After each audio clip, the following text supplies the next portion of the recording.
All right, thank you, Matthew.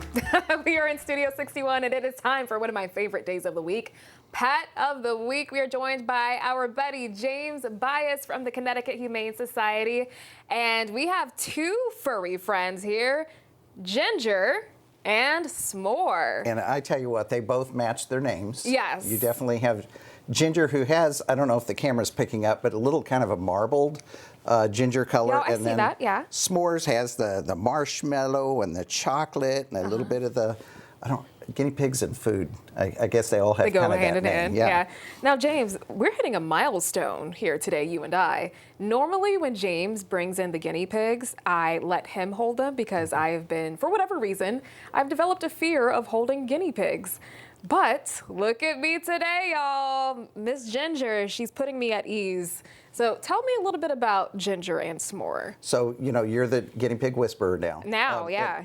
And Ginger and S'more are both 9 months old. Okay. They were surrendered to the Connecticut Humane Society from a family who just didn't have the time and capability of caring for them. And they're siblings. I don't know if they're siblings. They're both about the same age. Gotcha. Both female, so we'd like to keep them together. They're kind of bonded to one another. And guinea pigs are very social creatures. You can have them in a solo setting, but if you're going to have more than one, you need to keep the males with the males and the females with the females because they reproduce so quickly. Even siblings do. So these two little girls would make a wonderful addition to family. And at 9 months of age, they live to be about 7 to 8 months or 8 years of age. So they're still fairly young. Okay. Really good prepared diets out there for guinea pigs. And All right, Miss Ginger. right now they're doing quite well apart. This is kind of, they're not calling out to one another.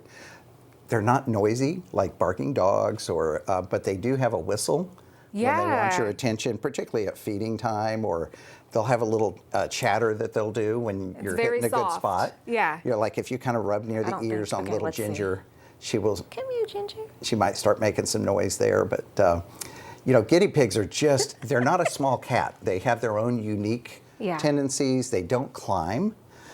They do have teeth that constantly grow, so you need to give them things that they can chew on.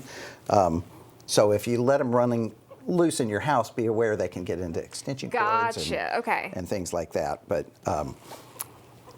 our staff and volunteers would definitely help a new family kind of understand what they need to do to get ready to add Ginger and S'more to their family. Now, what do they eat?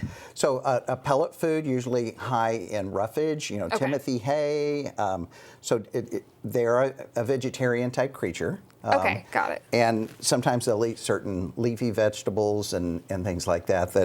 And they also need vitamin C and other things to help them. And right now, this one's wanting to lick. S'more? Just lick my hands here. And sometimes licking turns into biting. S'more is active, and Ginger's chilling over here. Well, all right, we'll get a good look. We have Miss Ginger here and Miss S'more over there. They need their forever home. So if you think that one of these gals will be a good addition to your home, just head over to the Connecticut Humane Society. Thank you so much for joining us. Thank you, Sam.